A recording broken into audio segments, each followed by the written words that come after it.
If the old way of cleaning your home has become genuinely painful, if what used to take an afternoon now costs you 2 days of recovery, I want you to hear this first. You are not failing. The methods you've been using were simply never designed for your body.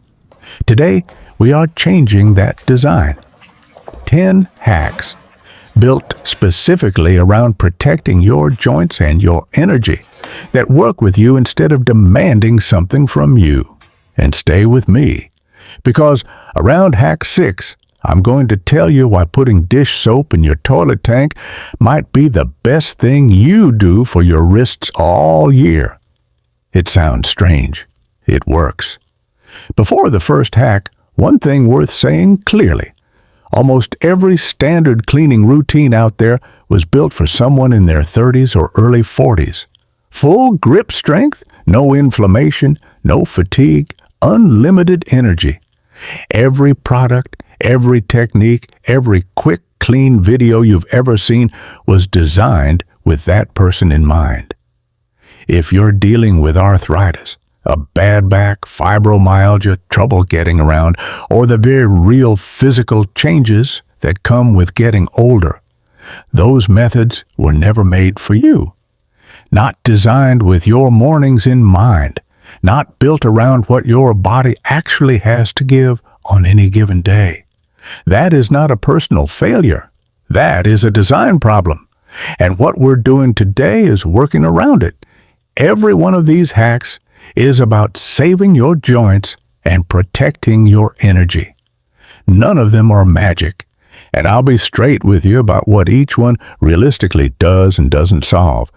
But together they add up to something that genuinely changes how manageable your home feels day to day. We're going to move through this in 3 parts. First, we shift how you think about cleaning, because the mental model most people are using is the thing causing the most damage. Then we build a simple daily system that keeps your home at a steady baseline without wiping you out. And finally, we look at the tools that do the heavy work so your body doesn't have to. Let's start with the shift. The first hack is the one that makes everything else possible, and it's the one most people resist hardest until they actually try it. Stop trying to clean your whole house in one session. I know that probably sounds obvious, but most people, even people who know better, still operate on the all-or-nothing model. The house needs cleaning, so you clean the house. And if you can't finish the whole thing, it feels like failing. Here's what that approach actually costs when your body is dealing with pain or fatigue. It leads to flare-ups. It leads to being in bed the next day recovering from cleaning your own home. And eventually, it leads to giving up entirely because the price is just too high. This is where most people get it wrong. They think doing less each day means the house gets worse. It's actually the opposite. Here's what works instead. You divide your home into zones and assign one small task to each day.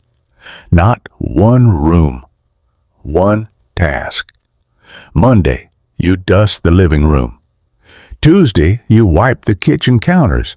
Wednesday, the bathroom sink and mirror. Thursday, a quick floor sweep. That's your whole week of maintenance. And not one session takes more than 15 minutes. One consistent task every day keeps your home at a steady, livable baseline, without the boom and bust cycle that exhausts you and lets everything pile up. You're not falling behind. You're pacing. And pacing done consistently is what actually keeps a home clean. The second hack quietly eliminates one of the most physically demanding jobs in the entire house, scrubbing the shower. And it only asks 30 seconds of you each day. A long-handled squeegee hung right inside your shower, so it's always there.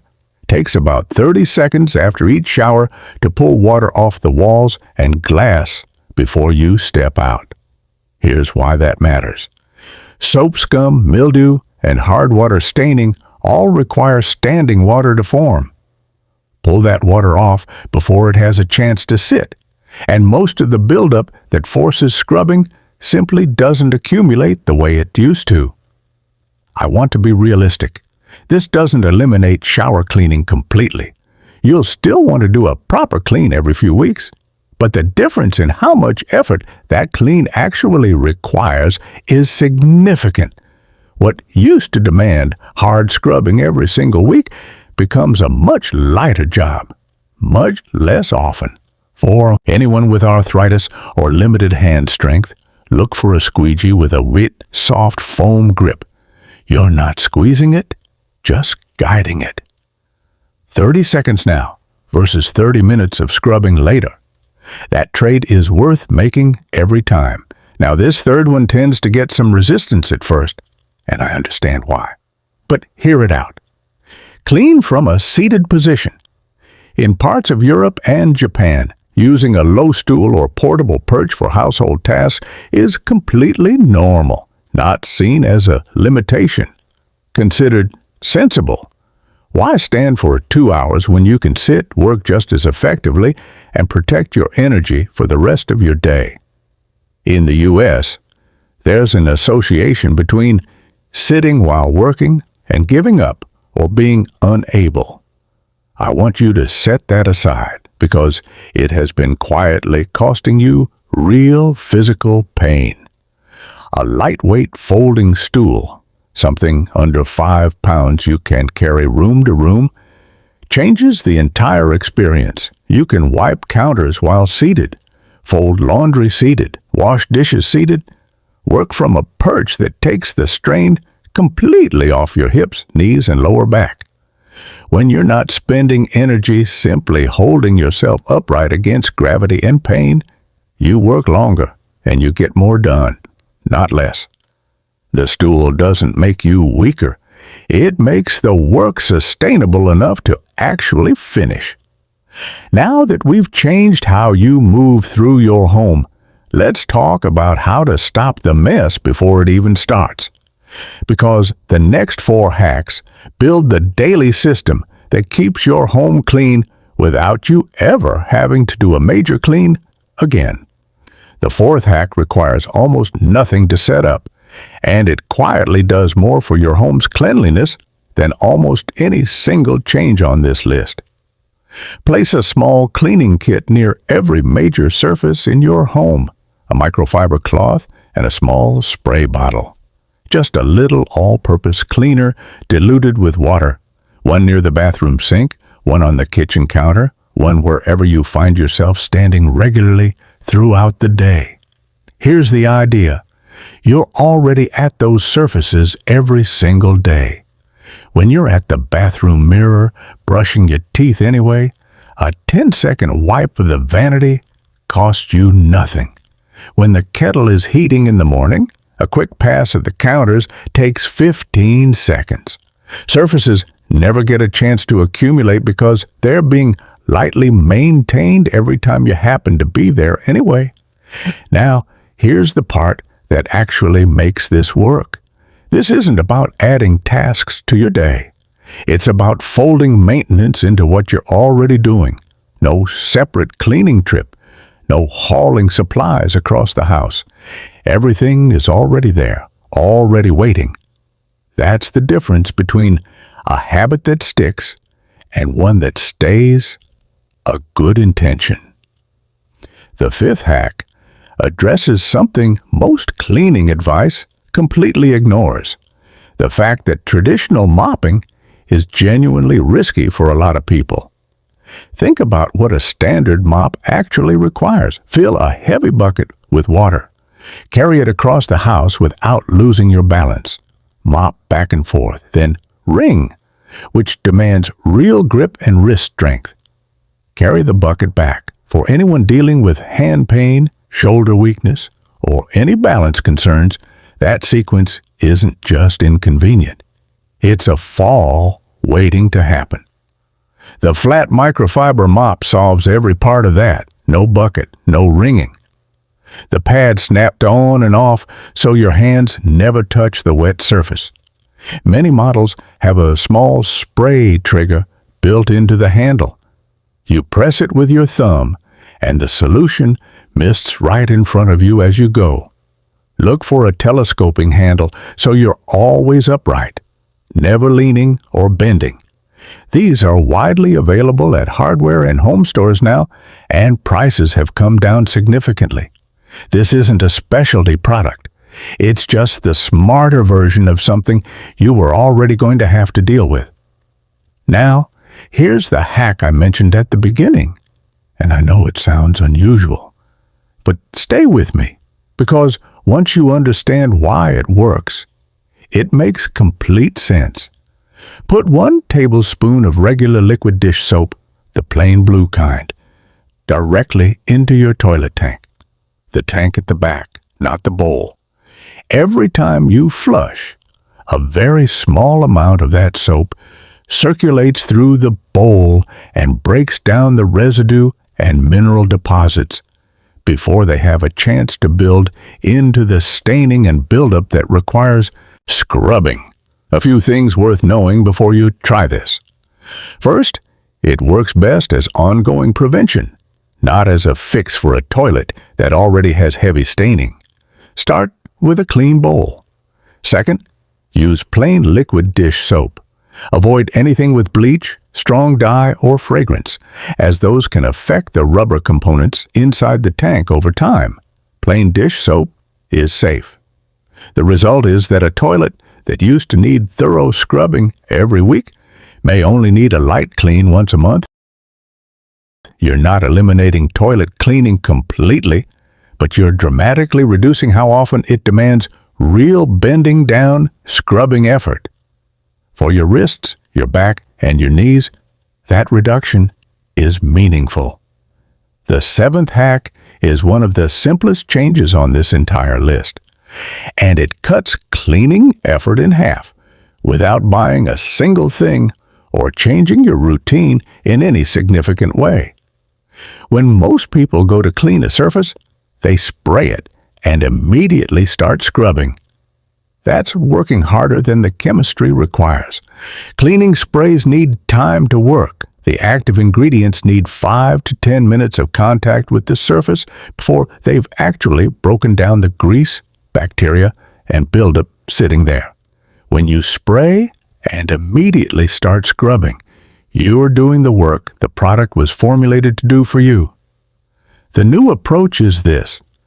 Walk into the bathroom, spray everything, the toilet, the sink, the counter, the mirror, then walk away, sit down, have a cup of tea, come back in 8 minutes and wipe.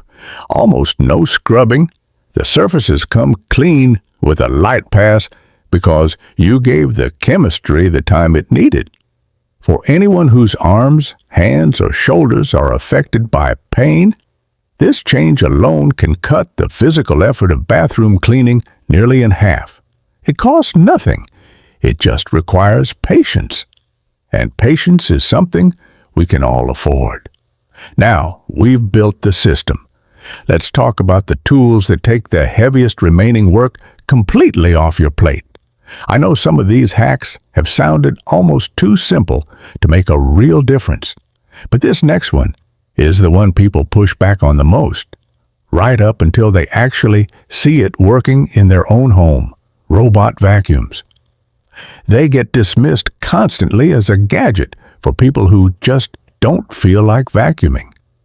For someone managing chronic pain, limited mobility, or serious fatigue, a robot vacuum is not a gadget. It is a practical daily decision about your quality of life. Think about what manual vacuuming actually costs you. Pushing a machine back and forth for 20 or 30 minutes, bending to reach corners, standing the entire time on joints that are already talking to you. For many people, vacuuming is one of the most physically expensive cleaning tasks in the entire home. A robot vacuum, set on a daily schedule to run while you're having your morning coffee or still in bed, handles the floors on its own. You don't push, you don't bend, you don't stand. And I want to be honest with you about the reality. Robot vacuums aren't perfect. The bin needs emptying every few runs, which is typically quick and easy. They occasionally get stuck on something or miss a corner, and they work best when floors aren't heavily cluttered. They won't replace a thorough deep clean entirely, but for daily maintenance, keeping the floor from accumulating between cleans, they handle it completely. And entry-level models that do the job reliably are available now for well under $150 at most major retailers. The floor doesn't have to cost you the way it used to. The ninth hack is something most people have genuinely never been told, and once you know it, you'll never go back to the old way. Most people dust wherever they happen to start. A table here, a shelf there, the floor somewhere at the end, and then they notice that dust from the shelf they cleaned earlier has settled back down to the floor they already cleaned. They've done the same surface twice. The gravity rule fixes this with one simple principle. Always clean from the highest point in a room to the lowest. Ceiling fan and light fixtures first, high shelves next, tables and counters after that, baseboards last, floors final. Dust only falls downward. It never travels up.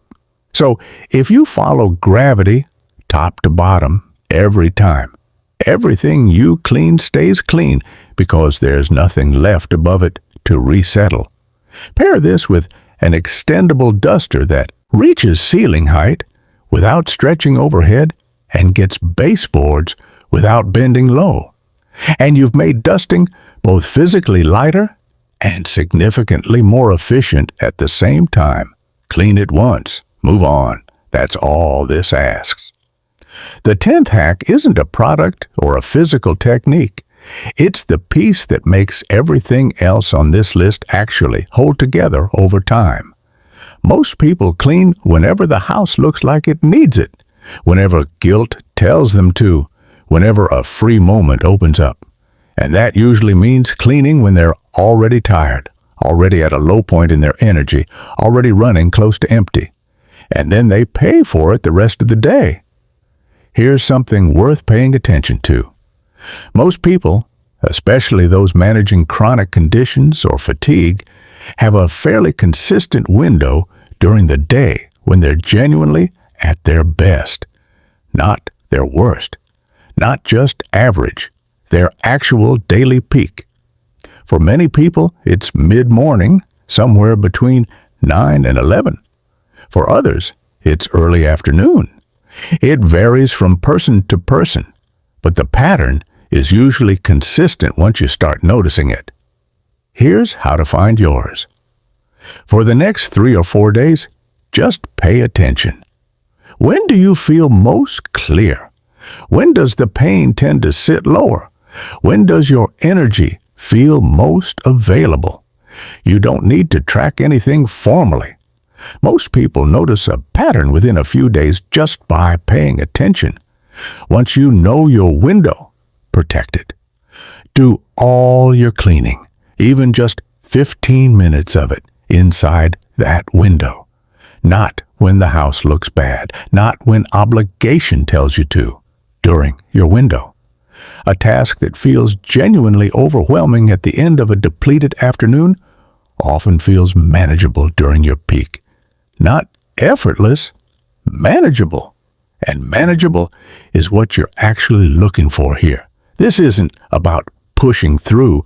It's about choosing the right moment so you're not fighting your own body every time you pick up a cloth. Here's what I want you to leave with today. Your home doesn't need to be perfect. It needs to feel like yours, calm, cared for, and within reach. You now have a complete system, a shift in how you approach the work, a daily routine that maintains your home without wearing you out, and the right tools to take the heaviest jobs off your hands. These aren't 10 separate tips. They're one way of thinking about your home that builds on itself every single day. Some of these will fit your life better than others, and that's completely fine. Start with one. The squeegee in the shower, the cloth near the bathroom sink, the spray and weight approach in the bathroom. Pick the one that feels most doable today. Let that be enough. The rest will follow. You've kept this home. You know it better than anyone. All we've done today is give you better tools to keep doing that, on your terms, at your pace, in a way that respects what your body actually has to give. If this helped you today, please hit the like button before you go. It genuinely helps this reach more seniors who are looking for exactly this kind of practical guidance. If you're not subscribed yet, this is a good time. We make content specifically for this stage of life, and there's a lot more coming that you won't want to miss. And if someone you know is managing their home alone while dealing with pain or limited mobility, please share this with them. Thank you for being here today. Take care of yourself. I'll see you in the next one.